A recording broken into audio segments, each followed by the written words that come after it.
Welcome to our service for the fourth Sunday after Epiphany. As usual, today we will hear scriptures read by members of our congregation, hymns sung by other members of our congregation, prayers offered. I will preach today. Together, we lift our hearts to God in this moment of praise, thanksgiving, and spiritual communion. Please join us and offer your heart to God as together we worship.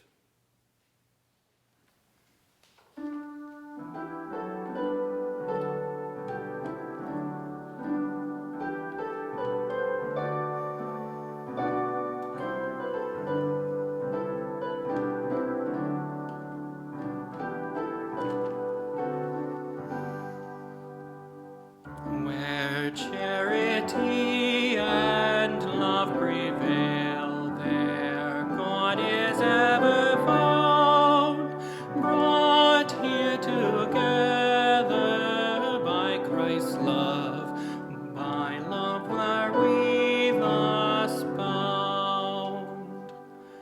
With grateful joy and holy fear, His charity we learn.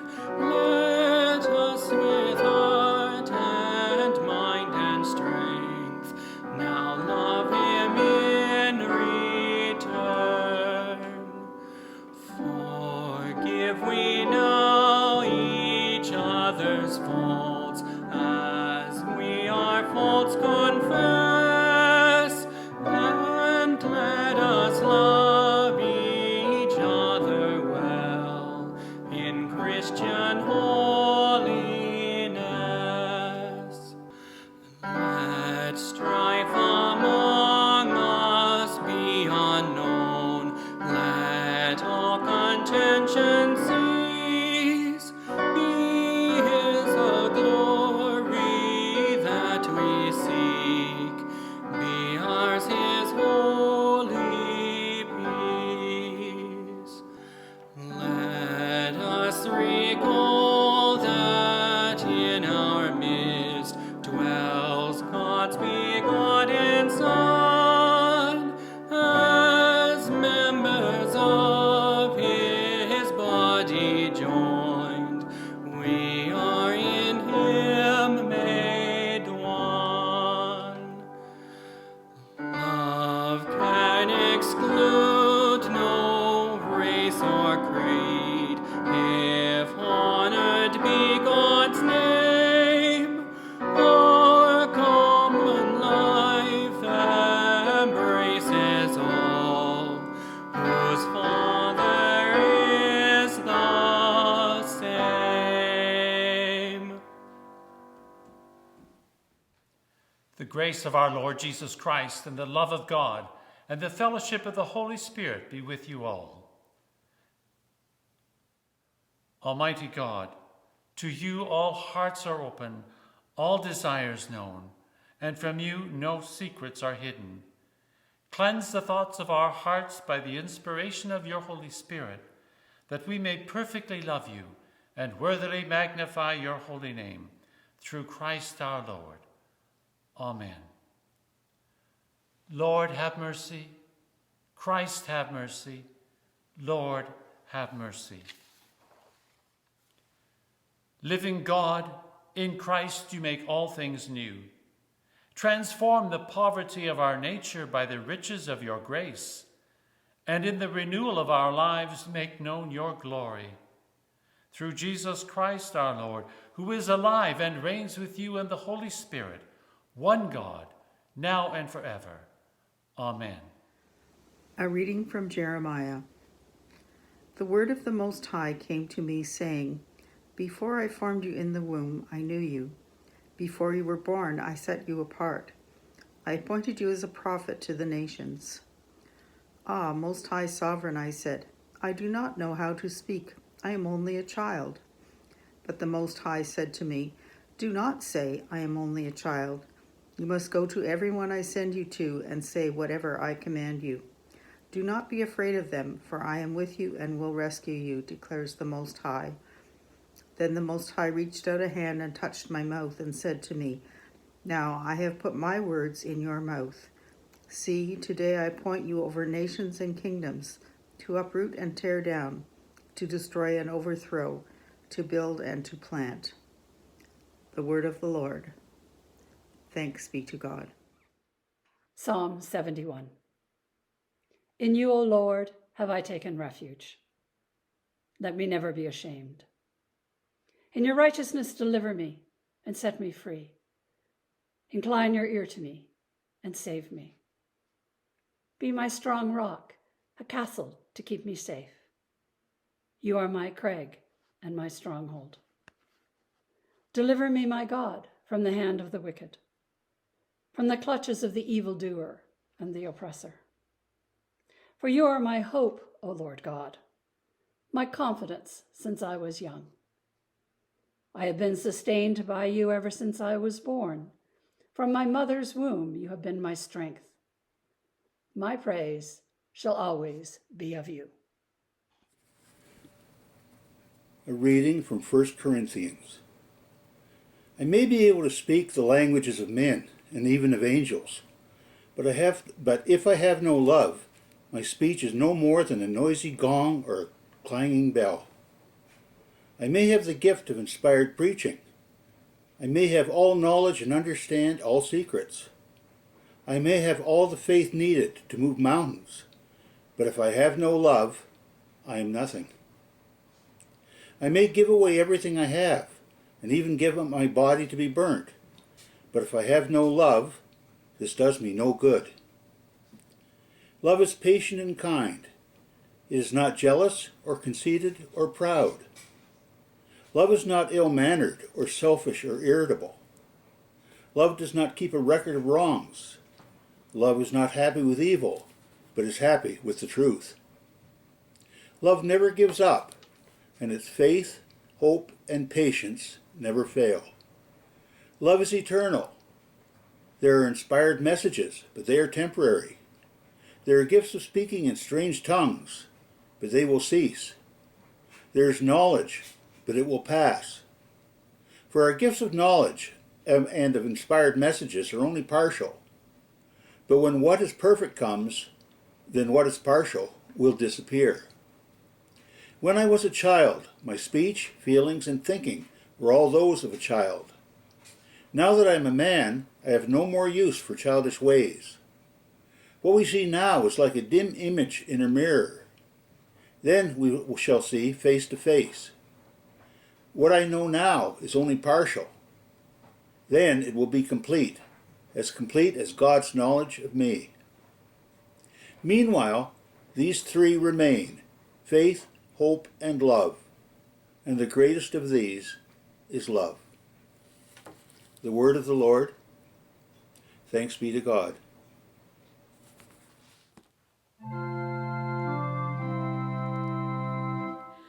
Should I rehearse with human voice the words which angels make their choice, devoid of love, my song resounds magnificent but empty. And should I preach with earnest tone and know whatever can be known, and move the hills by faith alone, if I lack love, I'm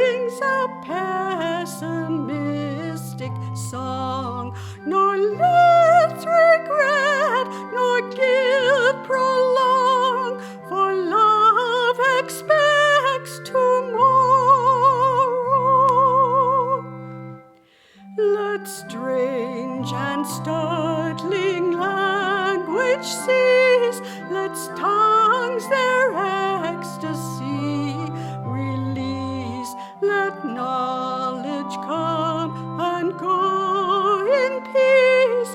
These things are not eternal, for all the thought and skill we show are but a stage through which we grow. Till face to face with God, we'll know that love which lasts forever.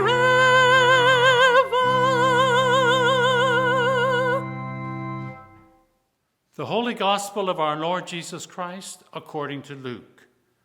Glory to you, Lord Jesus Christ. And Jesus began by saying to them, "Today this scripture is fulfilled in your hearing." All spoke well of him and were amazed at the gracious words that came from his lips. "Isn't this Joseph's son?" they asked. Jesus said to them, "Surely you will quote this proverb to me, 'Physician, heal yourself.' Do here in your hometown what we have heard that you did in Capernaum." "I tell you the truth," he continued, "no prophet is accepted in the prophet's hometown. I assure you that there were many widows in Israel in Elijah's time when the sky was shut for 3.5 years and there was a severe famine throughout the land. Yet Elijah was not sent to any of them, but to a widow in Zarephath in the region of Sidon. And there were many in Israel with leprosy in the time of Elisha the prophet. Yet not one of them was cleansed, only Naaman the Syrian." All the people in the synagogue were furious when they heard this. They got up, drove him out of the town, and took him to the brow of the hill on which the town was built, in order to throw him down the cliff. But he walked right through the crowd and went on his way. The Gospel of Christ. Praise to you, Lord Jesus Christ. Many years ago, when I was a student of theology, our New Testament professor, Dr. Richard Longnecker, told us about a letter written by an ardent young man to the young woman of his dreams. The young man wrote to her in such poetic language how he would climb the highest mountain for her, he would cross raging seas, he would travel across scorching deserts, all to show his love for her. He ended this long and flowery letter with a simple ending saying, "I'll see you next week if it's not raining." Sometimes those messages of love develop into a lasting relationship and sometimes to a marriage. I've been to a lot of weddings. I've attended a lot of marriages. Most of them I've been the officiant. And at most of those weddings, we read 1 Corinthians 13, the passage which we heard earlier today. 1 Corinthians 13 is so popular that some of the couples coming for marriage would tell me that they have found a poem that they would like read at the wedding. They had discovered something which by the way they spoke, made it sound like they thought it would be new to me. And of course, the poem they had discovered was 1 Corinthians 13. Though I speak in human tongues or tongues of angels and have not love, I am only a resounding gong or a clanging cymbal. And in this letter, Paul goes on to say how without love, all of his actions aren't worth anything. If I sell all I have and give it to the poor and deliver my body to be burned, but have not love, I gain nothing. He goes on to talk about the virtues of love, the way we can see love, what love should be like. Love is patient. Love is kind. Love is not rude. Love keeps no record of wrongs. Now, the odd thing to me about this particular passage and our understanding of love is at first glance it seems to run at odds with some of the things that Jesus said. And of course, we don't want to have anything go against what Jesus said. The Apostle Paul is telling us that without love, what we do isn't worth anything. Of course, this raises the question for us of what is love. And there are different ways of looking at what love is. There's love between friends, there's love between siblings, there's love between lovers, there's love between us and food, and chocolate cake comes to mind. There was a great cartoon by Gary Larson, Far Side cartoon. There were two gorillas sitting at the bottom of a tree, each eating bananas. And one gorilla said to the other gorilla sitting beside him, "You know, Sid, I really like bananas." Heck, we all do. I know that's not profound or nothing, but for me, it goes way deeper than that. A gorilla who loves bananas is not quite the same thing as what the Apostle Paul was talking about when he said we are to have love. When I would prepare couples for marriage, I would talk to them about the nature of love and how love is not just a feeling. There are feelings which we describe as love. Our heart flutters, we sometimes flush in our face. But the love that we are committed to, that God calls us to, the love that Jesus calls us to, is not about how we feel, but about what we do. In fact, at the beginning of the marriage service, the first question that's asked of the couple is, will you take this person to be your wife or husband? Will you love him or her? Will you comfort, honor, protect, and so on? Will you love? You cannot promise how you will feel. That's not a possibility. And you know that yourself when someone has said to you, if you're upset, angry, depressed, sorrowful, it does not help for someone to come and say to you, don't be sad or don't be depressed. Come on, snap out of it. You can do better than that. You can't. Those feelings weigh you down, or feelings exhilarate you, and you really don't have any control over the depth or height of your feelings. You can do something about it. If someone is sorrowful, you can spend time with them, you can weep with them, you can listen to them. If someone is joyful, you can rejoice with them and celebrate with them, and so enhance their joy or lift them from their sorrow.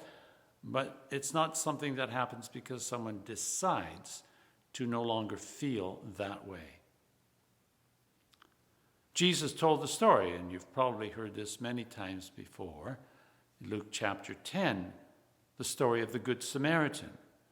Now, Jesus was talking to Jewish people, and so the main character in the story would be Jewish unless otherwise stated. So a man went on the road to Jericho and fell among thieves.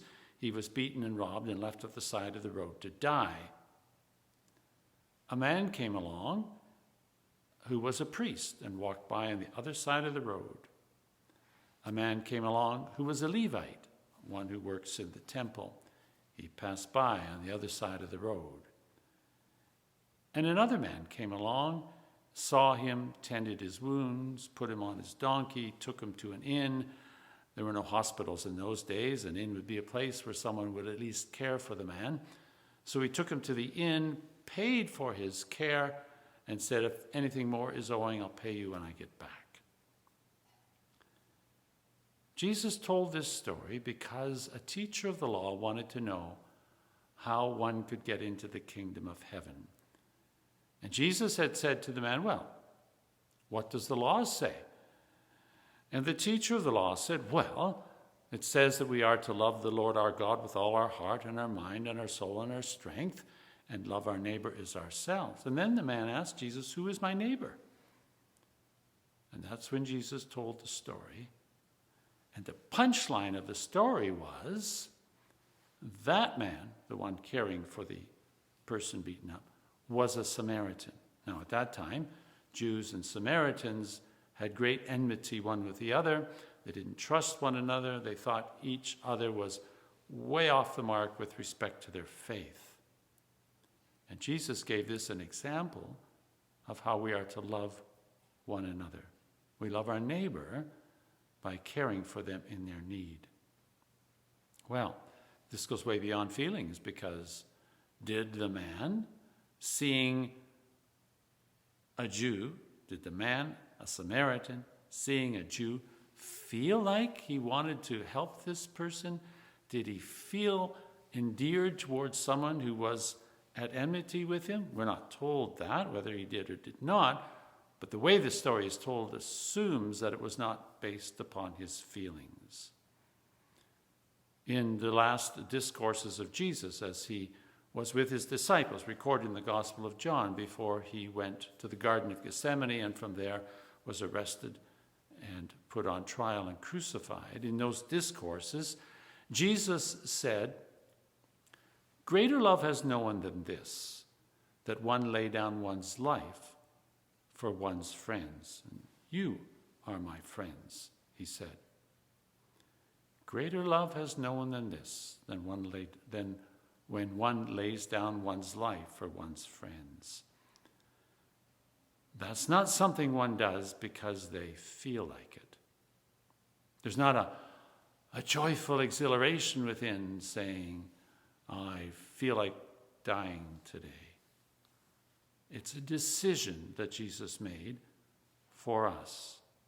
And a very difficult decision it was. We remember when he was in the Garden of Gethsemane praying, drops of sweat like blood pouring from him as he prayed, "Father, if it's possible, take this cup from me." A decision that Jesus made for us. So love is a decision. Love is something we decide to do.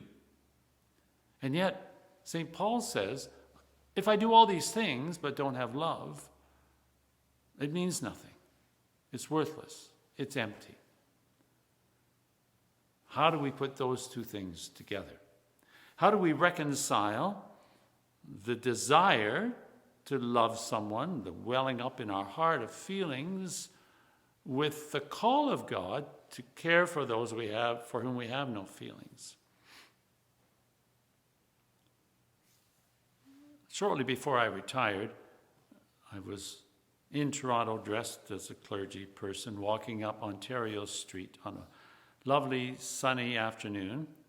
It was the end of the day, and I was eager to get home. I saw a man lying on the road on the other side of the street. His shoulders were on the sidewalk, his legs were on the road, and around him was scattered food. There was one of those styrofoam clamshell takeout dinner containers, and on the ground around him were French fries and ketchup. Looked at first like blood. And he lay there, and I looked across the street, and I knew Jesus had said that parable about crossing by on the other side, and I was a priest, so it kind of made it impossible for me just to walk by. I was not eager to do it, but anyway, I walked across the street and I said to the man, "Can I help you, sir?" And he said, "No, I'm fine." I said, "Do you want me to help you get up?" I look all around, and he's lost his dinner. He's lying there half on the road. He's in a dangerous situation. "Do you want to sit up? Do you want to go somewhere? Can I help you?" He says, "No, I'm fine." "Are you sure?" "Yeah, I'm fine." Okay. So I walked away, confused, because normally people are looking for help in that situation. And then he called out after me. He said, "But thanks for stopping. A lot of people wouldn't." It was very strange to me, but I felt within my heart a lightness. It felt like we as two human beings had met, not as some condescending person reaching down to help somebody lower, but as two people on equal footing. And it made my day better. It gave me a lift. Of course, I don't know what happened to that man later that day, but I know it transformed me. And I think sometimes as we reach out to someone else and do the things that are the nature of love, it begins to transform us. People make commitments to love one another. People are in family relationships and they know they're supposed to love one another.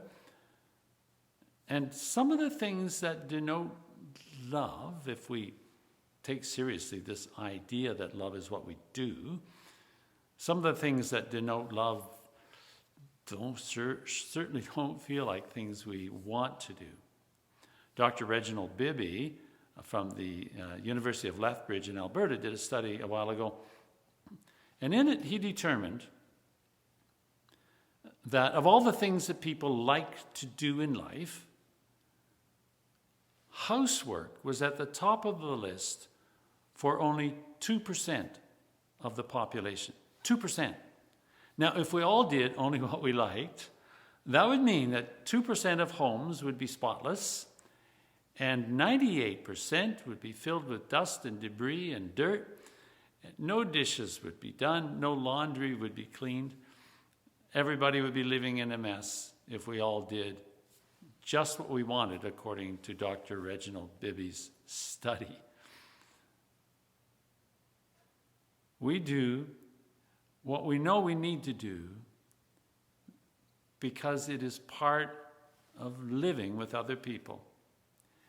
And if we take those acts and transform them into acts of love, if we sweep the floor, clean the toilet, do the dishes because we love someone, because we know it blesses someone else, it begins to lighten our hearts. And then something takes place within us so that we find ourselves enjoying what we're doing because we know that this is a gift. We find ourselves inwardly transformed because we know that this is something special we're doing for someone else. And I think that was at the heart of what Paul was saying. Doing all these things doesn't really mean anything if you don't do them as a gift of love to someone else. If you do them to help, to nurture, to encourage, it transforms the way we do them.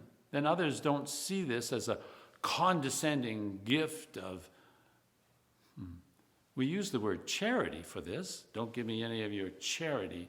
Charity actually is the Old English word for love that's used in this 1 Corinthians 13. The King James Version says, if I speak with the tongues of men and angels but don't have charity. But charity has come to mean someone at arm's length giving something to someone who is in a worse situation. Where in fact what God calls us to is two people equal in the eyes of God, reaching out to share what we have one to the other. And whether it be someone who lives in your household who needs something to bring a smile to their face, or whether it's someone lying on the street on the other side of the road needing help. If we give with love, then we will have joy in our hearts. Mother Teresa of Calcutta, now Saint Teresa, said, she gives most who gives with joy. Yes, if we give with joy, our hearts will be lightened, and so will the heart of the person who receives what we have to offer. Paul ends that passage of 1 Corinthians 13 with these words. So remains faith, hope, and love. But the greatest of these is love. Let us confess the faith of our baptism, saying, I believe in God, the Father Almighty, creator of heaven and earth. I believe in Jesus Christ, his only Son, our Lord. He was conceived by the power of the Holy Spirit and born of the Virgin Mary. He suffered under Pontius Pilate, was crucified, died, and was buried. He descended to the dead. On the third day he rose again. He ascended into heaven and is seated at the right hand of the Father. He will come again to judge the living and the dead. I believe in the Holy Spirit, the Holy Catholic Church, the communion of saints, the forgiveness of sins, the resurrection of the body, and the life everlasting. Amen. Let us pray with confidence to the Lord, saying, Lord, hear our prayer. Lord, hear our prayer. O Lord, guard and direct your church in the way of unity, service, and praise. Lord, hear our prayer. Give to all nations an awareness of the unity of the human family. Lord, hear our prayer. Cleanse our hearts of prejudice and selfishness, and inspire us to hunger and thirst for what is right. Lord, hear our prayer. Teach us to use your creation for your greater praise, that all may share the good things you provide. Lord, hear our prayer. Strengthen all who give their energy or skill for the healing of those who are sick in body or in mind. Lord, hear our prayer. Set free all who are bound by fear or despair. Lord, hear our prayer. Grant a peaceful end and eternal rest to all who are dying, and your comfort to those who mourn. Lord, hear our prayer. Dear friends in Christ, God is steadfast in love and infinite in mercy. God welcomes sinners and invites them to the heavenly banquet. Let us confess our sins, confident in God's forgiveness. Most merciful God, we confess that we have sinned against you in thought, word, and deed, by what we have done and by what we have left undone. We have not loved you with our whole heart. We have not loved our neighbors as ourselves. We are truly sorry, and we humbly repent. For the sake of your Son, Jesus Christ, have mercy on us and forgive us, that we may delight in your will and walk in your ways, to the glory of your name. Amen. Almighty God, have mercy upon us, pardon and deliver us from all our sins, confirm and strengthen us in all goodness, and keep us in eternal life, through Jesus Christ our Lord. Amen. The peace of the Lord be always with you.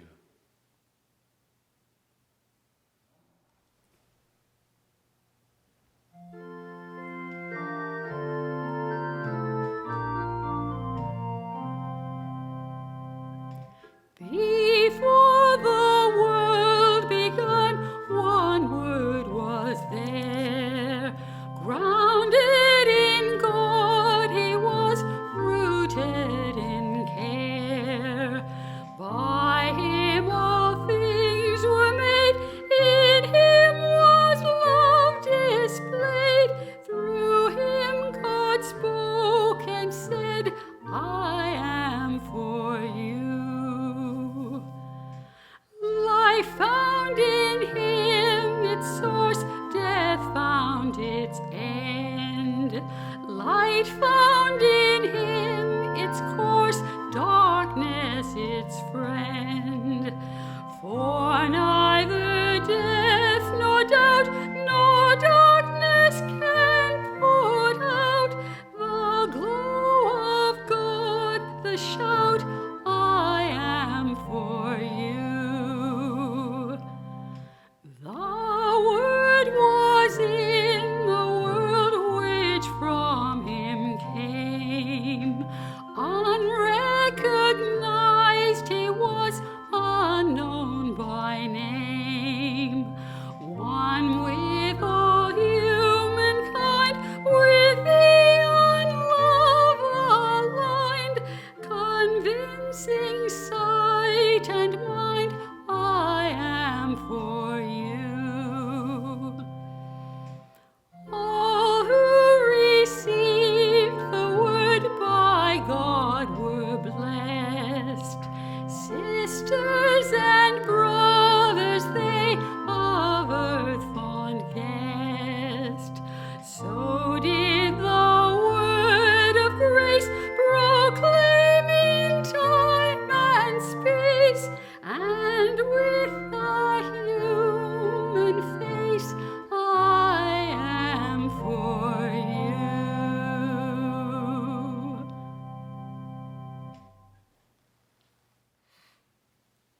In union, blessed Jesus, with the faithful gathered at any and every altar of your church, where your blessed blood and body are offered this day, we long to offer you praise and thanksgiving for creation and all the blessings of this life, for the redemption won for us by your life, death, and resurrection, for the means of grace and for the hope of glory, and particularly for the blessings given us this day.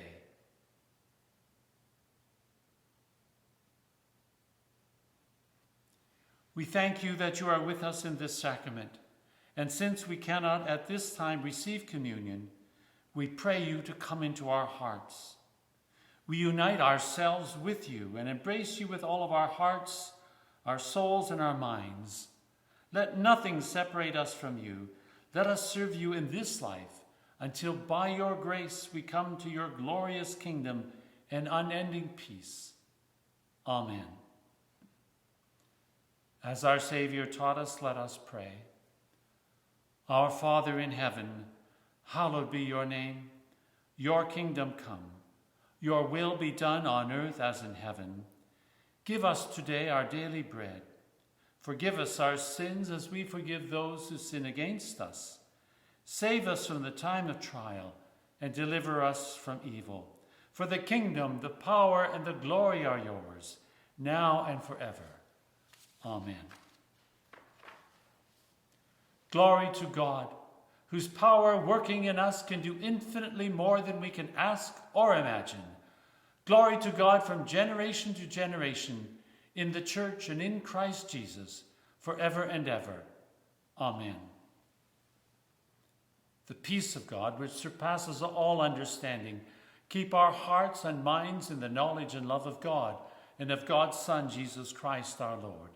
And the blessing of God Almighty, the Father, the Son, and the Holy Spirit be amongst us and remain with us always. Amen. Go now in peace to love and serve the Lord. Thanks be to God.